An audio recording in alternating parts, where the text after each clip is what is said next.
Vote के पहले वो कलकत्ता पश्चिम बंगाल आते हैं, सभा करते हैं। पहले भी किया है, उसके पहले भी किया है, उसके पहले भी किया है।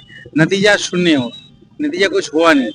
আজ দীর্ঘ পথ পরিক্রমা করে এলাকায় প্রচার চালান তিনি এবং পরে একটি পথসভায় যোগ দেন। সভামঞ্চ থেকে চুঁচুড়ার মানুষ ও তৃণমূল কর্মীদের উদ্দেশ্যে দেবাংশুকে জয়ী করার আহ্বান জানান বাবুল সুপ্রিয়। শুধু বক্তব্যই নয়, প্রার্থীর সমর্থনে গান গেয়ে উপস্থিত জনতাকে উজ্জীবিত করেন তিনি।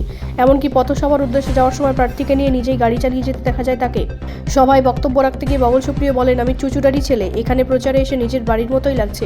পুরনো স্মৃতিচারণ পাশাপাশি চুঁচুড়ার প্রতি তার আবেগের কথাও তুলে ধরেন তিনি।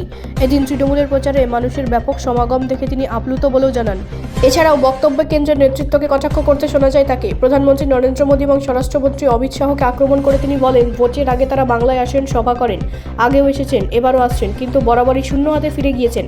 তার দাবি, যতই তারা প্রচার করবেন ততই তৃণমূলের সমর্থন বাড়বে। পাশাপাশি মুখ্যমন্ত্রী মমতা বন্দ্যোপাধ্যায়ের অবসর প্রসঙ্গে বিরোধীদের কটাক্ষ করে বাবুল সুপ্রিয় তিনি বলেন, ভয় পেয়েই ওরা মমতার অবসর চাইছে।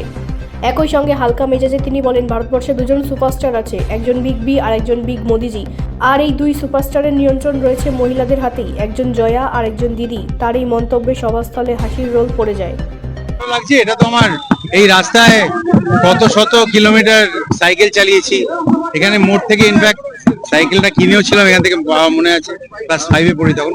যাই হোক, আমি এখানকারই ছেলে, এগুলো আমার সব চেনা পথ, চেনা রাস্তা, এবং সেখানে আমার ছোট ভাইয়ের মতো এবং অত্যন্ত সুযোগ্য প্রার্থী দেবাংশুর জন্য প্রচার করতে এসে আমি যেটা অনুভব করলাম, দেখুন মানুষের অভিব্যক্তি, তাদের হাত নাড়া, যেভাবে এসে কথা বলছে, বা যে আশপাশে যে প্রচন্ড ভিড় হয়েছে, তাতে যে মহিলাদের একটা বিরাট বড় অংশ রয়েছে, সব দেখে কিন্তু বোঝা যায়, ফিল করা যায় যেখানে সিচুয়েশনটা কিরকম।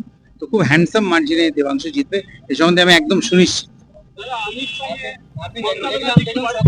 हवाला देते हुए कहा है कि उनको अब अपने पद से हट देना चाहिए, क्योंकि उनके राज्य में ना ही महिला सुरक्षित है और राज्य में भ्रष्टाचार बढ़ा है, घुसपैठ बढ़ा है। देखिए एक सेकंड, क्या है कि देखिए क्या है कि अमित शाह जी बोलिए, प्रधानमंत्री जी बोलिए, कभी मेरे बॉस रहे हैं, हाँ, तो अभी तो नहीं है, बात खत्म होगी।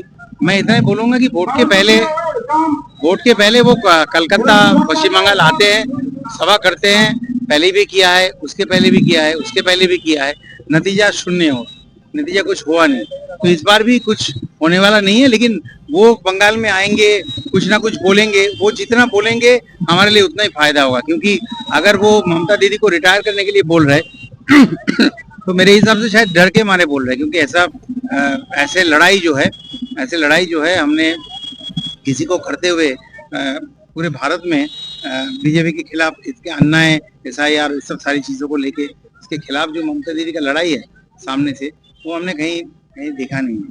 तो इसी हिसाब से कल एक मैं एक जगह में एक जोक देख रहा था। अब वो मैं एकदम मजाक में ही बोल रहा हूँ। हमारे जो दो सुपरस्टार है, एक बिग बी है और एक बिग मोदी जी है।